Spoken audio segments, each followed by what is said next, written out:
Welcome to my channel. আজকের ভিডিওতে রায় Martin প্রশ্নবিচিত্রা 2024 সালের নতুন আজকে ক্লাস 4-এর থার্ড ইউনিট টেস্টের মানে তৃতীয় পর্যায়ক্রমিকের অঙ্কের সমাধানগুলো করব। তো আগে দেখবে অনেক সমাধান করে দেওয়া হয়েছে, যদি না দেখে থাকো আমি ডেসক্রিপশন বক্সের লিঙ্ক দিয়ে দেবো, প্লেলিস্ট থেকে দেখে নেবে। তো আজকে থার্ড ইউনিটের অঙ্কের সমাধান যে কটা বাকি আছে পরপর করে দিচ্ছি। তো আজকে একটা সমাধান করে দেবো। আগে দেখবে বাকি সমাধান করে দেওয়া হয়েছে। এই 1 নম্বর সমাধানটা এগড়া পশ্চিম চক্র, এইটার সমাধানটা আজকে করে দেব। প্রথম প্রশ্নটা বলেছে সঠিক উত্তরে টিক চিহ্ন দাও।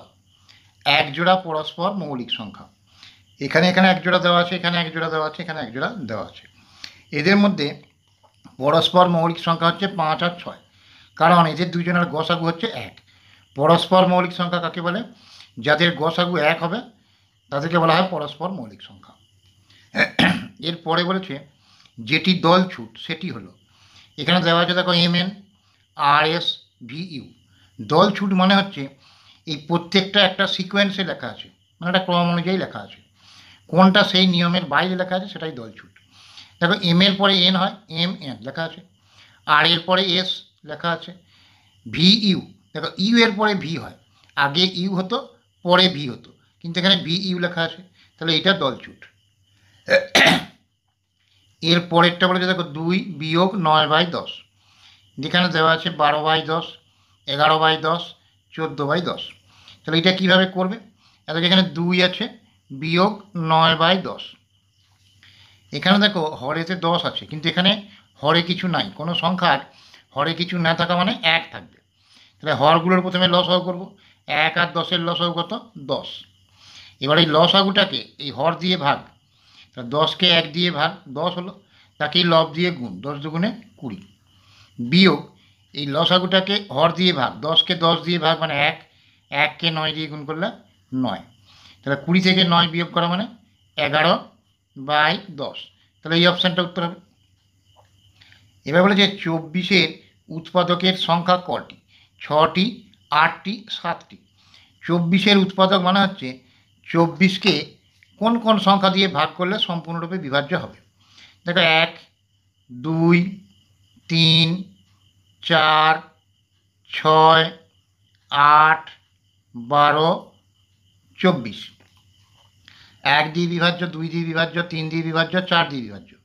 6 দিয়ে 6 4 24, 8 3 24, 12 দুগুণে 24, 24 1 24। তাহলে কটা হলো? 1টা, 2টো, 3টে, 4টে, 5টা, 6টা, 7টা, 8টা। তাহলে কটা? 8টা। একটি গোলকের পৃষ্ঠ সমতল না বক্রতল? বক্রতল মানে বেঁকাতল, তাহলে বক্রতল হবে। গোলক কেমন? এই ফুটবলের মতো দেখতে। তলটা কেমন? বেঁকা মতো, সমতল তো নয়, এরকম সমান নয়, তাহলে বক্রতল। দুটি সরলরেখার ছেদবিন্দুর সংখ্যা 1টি।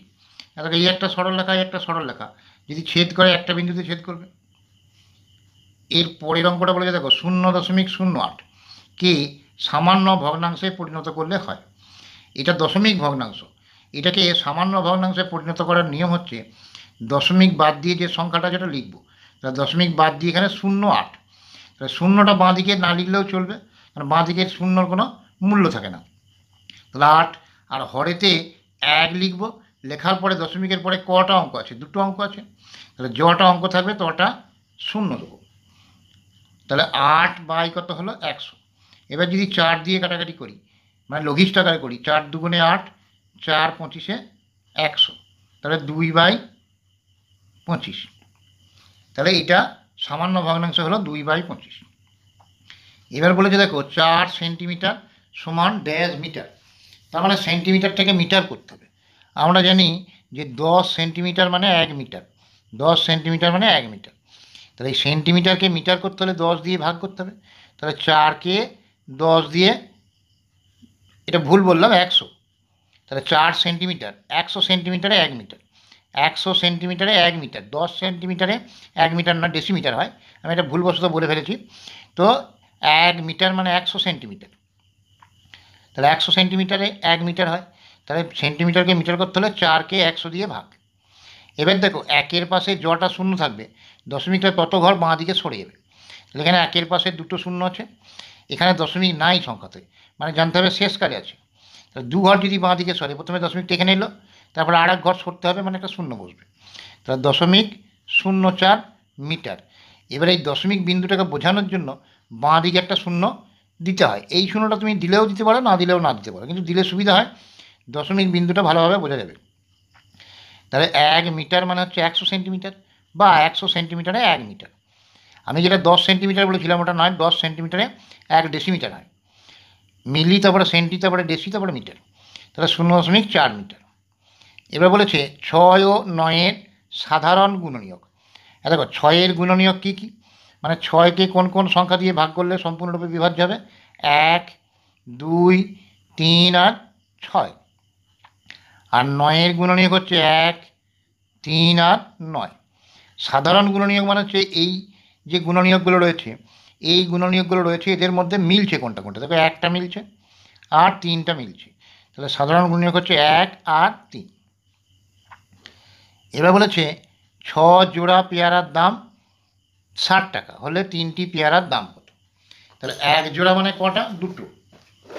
1 জোড়া সমান হচ্ছে দুটি পেয়ারা।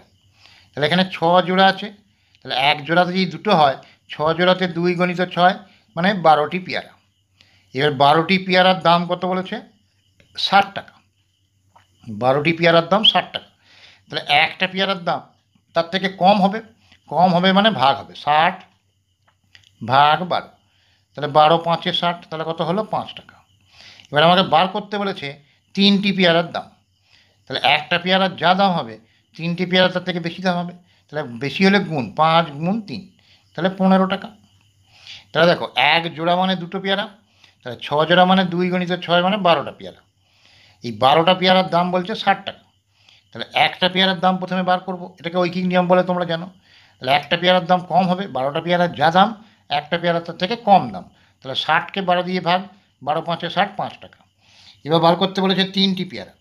3টি পেয়ারার দাম হচ্ছে বেশি হবে, একটাতে যা হবে, 5 গুণ 3, তাহলে 15 টাকা। এর পরের প্রশ্নটা বলেছে, দেখো যে ইরাটোস্থিনিসের চালনী কাকে বলে? দেখো 1, 2, 3, 4, 5, 6, 7, 8 এই সমস্ত সংখ্যাগুলোকে স্বাভাবিক সংখ্যা বলে। এই স্বাভাবিক সংখ্যার মধ্যে কিছু মৌলিক সংখ্যা থাকে, যুগ্ম সংখ্যা থাকে মানে জোড় সংখ্যা, অযুগ্ম সংখ্যা থাকে মানে বিজোড় সংখ্যা, আবার যৌগিক সংখ্যাও থাকে, যাদের একাধিক 2-এর বেশি উৎপাদক থাকে। তাহলে এই স্বাভাবিক সংখ্যাগুলি থেকে মৌলিক সংখ্যাগুলিকে আলাদা করার যে পদ্ধতি, তাকে ইরাটোস্থিনিস চালনী বলে। এইভাবে লিখবে যে গণিতজ্ঞ ইরাটোস্থিনিস মৌলিক সংখ্যা নির্ণয়ের যে পদ্ধতি আবিষ্কার করেছিলেন, তাকে ইরাটোস্থিনিস চালনী বলে। এই পদ্ধতিতে স্বাভাবিক সংখ্যা থেকে মৌলিক সংখ্যাগুলিকে আলাদা করা যায়। গণিতজ্ঞ ইরাটোস্থিনিস মৌলিক সংখ্যা নির্ণয়ের যে পদ্ধতি আবিষ্কার করেছিলেন, তাকে ইরাটোস্থিনিস চালনী বলে। এই পদ্ধতিতে স্বাভাবিক সংখ্যা থেকে মৌলিক সংখ্যাগুলিকে আলাদা করা যায়। এর পরের প্রশ্নটা বলেছে, দেখো যে যমজ মৌলিক সংখ্যা কাকে বলে? উদাহরণ দাও। যে সমস্ত মৌলিক সংখ্যার পার্থক্য 2, যে দুটি মৌলিক সংখ্যার পার্থক্য 2, তাদের যমজ মৌলিক সংখ্যা বলে।